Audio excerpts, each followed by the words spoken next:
Howdy, y'all. Hey, I was asked a question, so I'm going to try to address it. I've never messed with it myself. Guess I haven't had a barrel that needed it. But barrel timing. In other words, here's your transfer port, so that would be down.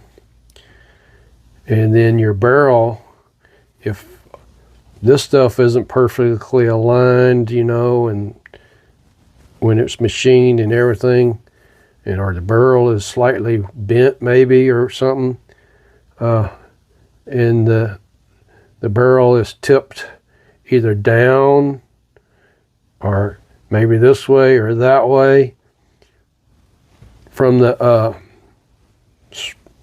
receiver. Sometimes you can take and rotate it around, and if you was rotating off here and kind of doing this thing when you're turning it, that's exaggerated, but how do you time that? Well, with a barrel that's solid, you pretty much can't do nothing with it. Where if you happen to put or the way it's machined in the transfer port, and if you have set screw areas for it, once they're established, there's no telling where this is at. A solid barrel, you might be able to bend it a little bit. You can bend barrels, provided there's not any carbon fiber on it or anything. But if you're take your time with a jig, you can actually bend a barrel a little bit. But ones with thimbles on it, now this particular one is threaded. It's threaded on. We can take it off. And I'll do that. I just happen to have this all off to begin with, because I was working on the lead on this barrel. This is the 25 that was giving me problems. Basically, it had no lead. It was a 45-degree angle, bust bang, you're just slamming the stuff in there. Anyway, on the thimble like this one, it's straight. There's no undercut here. So when the air goes up through the transfer port, it basically has no room to go around anywhere. So you can't just time the barrel and set it right there.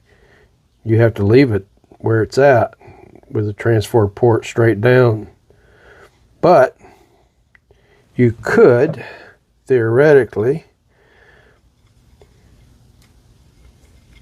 I mean, it's not theoretically, it's actually fact. You could do what you could do.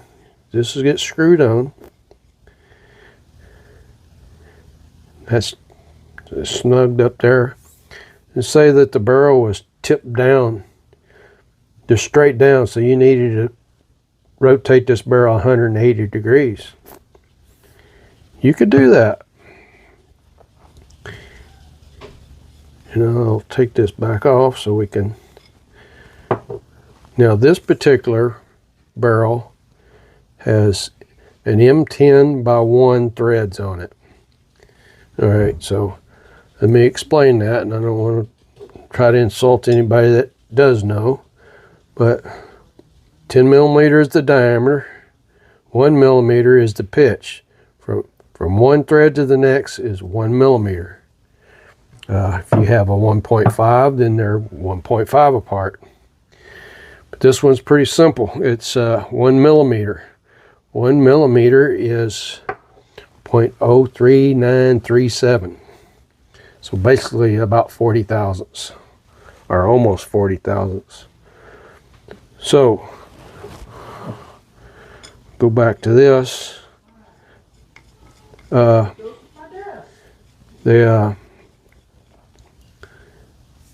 If you needed to rotate this thing,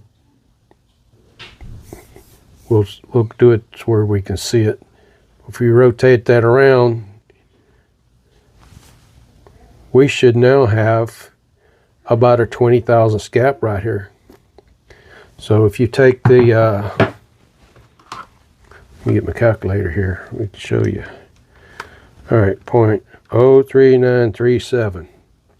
Oop, back it up, where'd it go? There we go. That's 1 millimeter. If you divide that by 2, that's the thickness.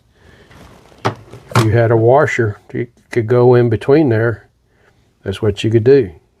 That would rotate it 180 degrees. If you only need a quarter of a turn,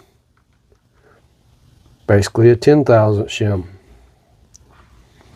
So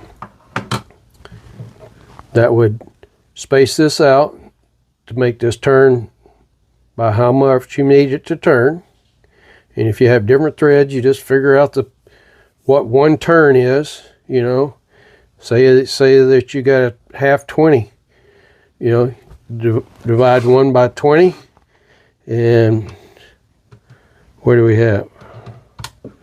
50 thousandths per thread is the pitch. And you can, you know, if you wanted to do a half a turn, divide that by 2, so 25 thousandths. Now, when you do that, you're obviously pushing your chamber forward. It may affect you, it may not.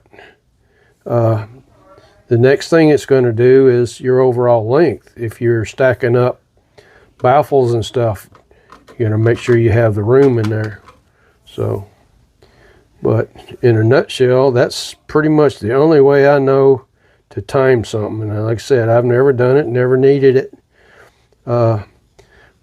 Barrels like this that are got the centralizers on it and the shrouds on it and all that, don't really see a reason to really need to do it. I mean, the shroud should be holding it. Everything should be holding it straight, but it could need it. Just something I'm just thinking about.